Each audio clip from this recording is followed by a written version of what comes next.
السلام عليكم ورحمة الله وبركاته. إن الحمد لله ولا نعبد إلا إياه مخلصين له الدين ولو كره الكافرون. وصلى الله تعالى على خير خلقه محمد وعلى آله وصحبه أجمعين وبعد. أعوذ بالله من الشيطان الرجيم. لا تحسبوه شرا لكم. صدق الله العظيم. لا تحسبوه شرا لكم بل هو خير لكم. Today, 21st of Ramadan, so completed 21st day. So tonight is the night of 22nd. امروز 21 ماه مبارک رمضان بود. شب 22 هست. الحمدلله در شبای بسیار مهم سال و شبای مهم ماه مبارک رمضان قرار داریم. خداوند متعال طاعات عبادات هم ما را قبول منظور بگردانه. خداوند اجر و امو لیلت القدر نصیب ما همه ما بگردانه و خداوند متعال از این شبهای مبارک از برکت این شبها به ما و ملت ما و ملت و امت ما رحم کنه. خداوند ما را از مصیبت ها و جمعی جنجال های موجوده از این ما را نجات بفرماید. In this ayah, it's very short, part of a ayah in Surah An-Nur, لا تحسبوه شرا لكم. Don't think of it as something evil to you. If anything happens, any calamity, anything bad happens to you, in long run that might be better for you. هو خير لكم. So sometimes we are human beings, we just see very short. We don't see long term. We see short term. We calculate for something in short term, not in long term. So anything that we don't like right away, we think that is bad for us. But it might be good for you in long run. So that's what Allah subhanahu wa ta'ala said, لا تحسبوه شرا لكم. Don't think of it as it's bad or evil for you. بل هو خير لكم. But it is good for you.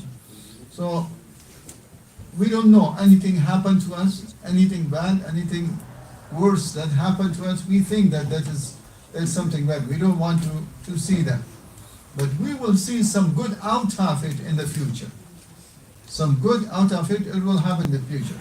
What we are going through in our individual life, in our family life, in our society and community, worldwide, in our ummah, people in Palestine and Gaza. So we think, but we don't know, probably there's something good coming out of it. Something good coming out of that what is going through. So in Surah Al-Kahf that we see the story that if that boat was not going to damage, so that boat could have been confiscated by the tyrant ruler.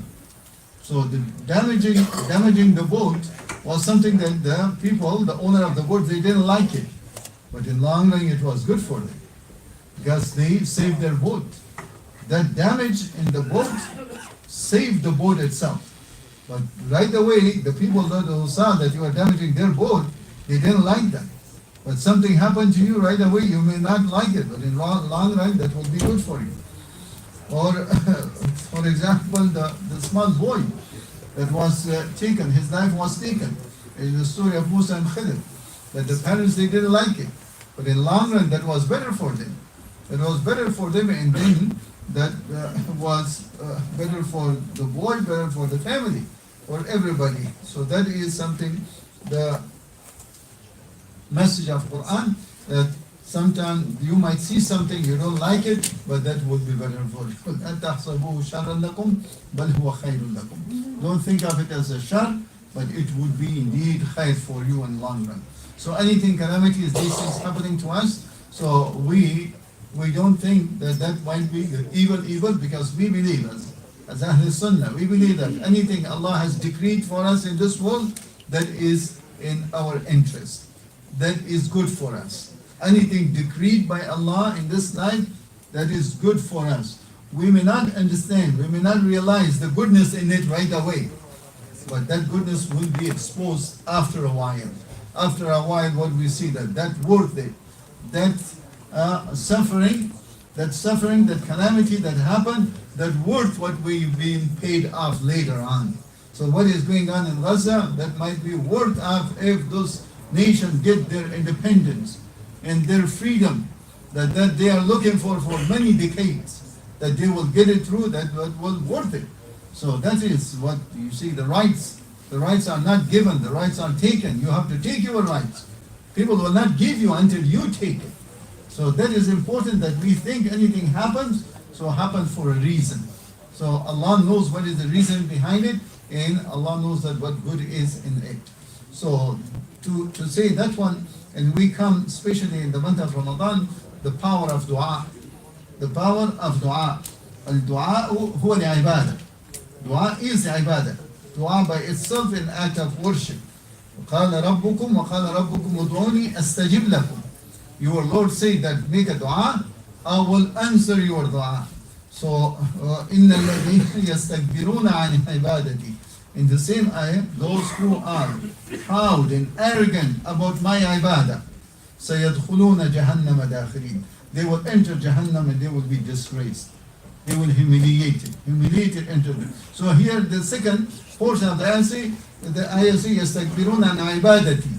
And the first portion say that, أُدْعُونِي, and then say, عَنْ عِبَادَتِي. It means that this dua is ibadah. Dua is ibadah. And as a hadith says, dua huwa al-ibadah. Dua is ibadah. Whenever you make a dua, you are really in that time worshipping Allah. You are worshipping Allah. Yes, you are asking, you are requesting what you want to have. But in the same time, that request, that dua by itself, supplication by itself is an act of worship. It's not just an act of worship. This is the most beloved thing to Allah subhanahu wa ta'ala. The most beloved thing to Allah subhanahu wa ta'ala, the most honored thing to Allah subhanahu wa ta'ala, لَيْسَ شَيْءٌ أَكْرَمُ عَلَى اللَّهِ عَزَّ وَجَلَّ مِنَ الدُّعَاء. There is nothing more honored and beloved to Allah subhanahu wa ta'ala from dua. There's nothing else to be more beloved to Allah or more honored with Allah than dua. Dua is that one. And also, dua is if you make a dua, so Allah is happy with you. If you are not making dua, Allah is mad at you. Allah is mad at you if the person doesn't make a dua. So, man lam, as Rasulullah said, man lam yas'alillah, the one who doesn't ask Allah, يَغْضِبْ عَلَيْهِ. Allah will be angry at him. Allah will be angry at that person who doesn't make dua. So as if he is so arrogant, he doesn't need Allah, and he doesn't ask Allah, so Allah is angry or mad at that person. And also, who is the most helpless person? أعجز الناس. أعجز الناس عاجز. The most helpless person. Who is the most helpless person? أعجز الناس من عجز عن الدعاء. The most helpless person is the person, those who is helpless from dua, who doesn't make dua. That is the most helpless person. So as long as you are making dua, you are getting help. You are getting help. If you are not making dua, you are helpless. You are helpless, you have no help. So help will come with dua that you supplicate to Allah subhanahu wa ta'ala. And also dua is going to take away from you calamities. To take away from you calamities. Whether that calamity happened or is going to happen in the future.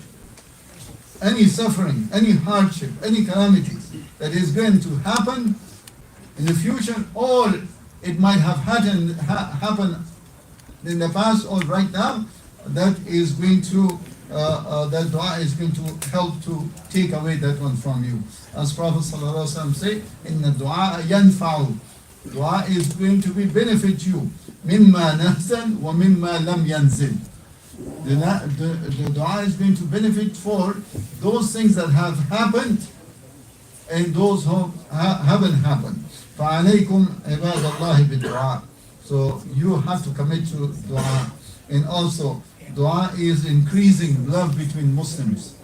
If you're making dua, that will increase love between two Muslims. That فَإِذَا دَعَ الْمُسْلِمُ لِأَخِيهِ الْمُسْلِمْ فِي ظَهْرِ الْغَيْبِ استجيب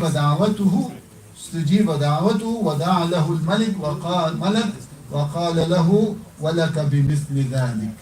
So if a person make a dua for his brother in his absence, he make a dua for his brother, then that dua will be accepted, and also an angel will say, you will have the same as you made a dua for your brother. So that is the power of dua. So dua, if you are making for someone else, you will get the same. You will get the same that you made for someone else, and that will be accepted too. So brothers and sisters, that in Surah Al-Baqarah, when the ayat of Siyam are mentioned, in the middle of the ayah, وَإِذَا سَأَلَكَ عِبَادِي عَنِّي فَإِنِّي قَرِيبٌ أُجِيبُ دَعْوَةَ الدَّاعِ إِذَا دَعَانِي. So that the ayat al-Dua came right in the middle. And earlier there were ayat about Siyam. Later there are ayat about fasting. But in the middle there is ayah about dua. So it means that dua during fasting, dua الصائم مستجاب. دعای الصائم مستجاب. خب چیزی را که گفتم خدمت شما مختصر عرض کنیم. بعضی وقتا بعضی چیزایی که واقع میشه ما اون را شر فکر میکنیم، بلکه در حقیقت او خیر است. ما در کوتاه مدت یک چیزی را که میبینیم و فکر میکنیم که شر است، بد است بر ما، اما او در دراز مدت بر ما در نفع ما قرار میگیره. ما نمیفهم. مثلا در سوره کهف هم قصه که موسی و خضر علیهم السلام اینا در سفر بودن، اما کشتی را که سوراخ کردن کشتی و مالکای کشتی یک چیزی بسیار بد بود. اونا خوش نداشتن کشتیشان ببینن، اما در دراز مدت امو کشتی را نجات داد. امی سوراخ کردن کشتی اگر نه پادشاه ظالم امو کشتی های جور و سالم را اونا را غصب میکن، ضبط میکن، اما که دیدی کشتی سوراخ شده این را گذاشت. این دیگه از اینجا که اون چیزایی را که شما در کوتاه مدت فکر میکنین که در بشر شماست و به خیر شماست، شما نمیفهمید، خداوند متعال میفهمه. پس هر چیزی که واقع میشه اگر او در ابتلا و امتحان در جان ما، در مال ما، در اولاد ما، در فامیل ما، در اقتصاد ما، در همه چیز باشه، در دراز مدت انشاءالله که در او خیر هست. هر چیزی که میشه در او خیر هست. و در اینجا چیزی دیگه که هست، امو قدرت و توان دعا، امو قوت دعا را نشان میده که خداوند متعال در دعا چقدر قوت انداخته، چقدر طاقت و قوت مانده در دعا. و این دعا عبادت است. خداوند امر میکنه ادعونی، امر کرده که شما دعا کنید، شما بخواین از من، استجب لکم، ما به شما استجابت میکنیم، جواب دعایتان میتون. شما بخواین. دعا کردن در ذات خود عبادت است.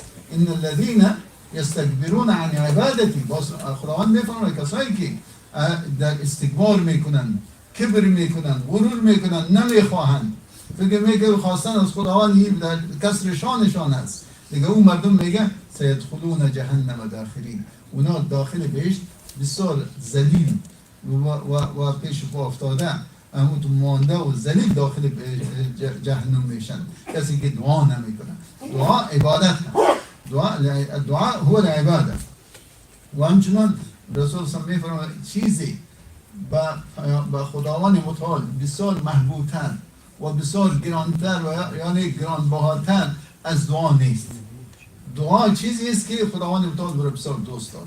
چیز دیگه مثل دعا واری نیست. و دعا چیزی است که اگر کسی دعا کنه غضب خداوند دور میشه. من لم یسأل الله غضب الله علیه. کسی که از خداوند نخواهد، از خداوند سؤال نکنه، نطلبه، سرزو خداوند غضب میشه. و عاجزترین مردم کی است؟ یعنی فقیرترین مردم کی است؟ فقیرترین مردم او کسایی هستند که او عاجز از دعا هستند، دعا نمیکنند. اونا و دعا در بین مسلمان ها اینا مستجاب میشه. یعنی یک برادر با برادر دیگه خود در غیابش که دعا میکنه، او دعا زو قبول میشه و یک ملک، یک فرشته میاد و میگه که بر تو هم مثل زو چیزی که با برادرت خواستی بر تو هم داده میشه.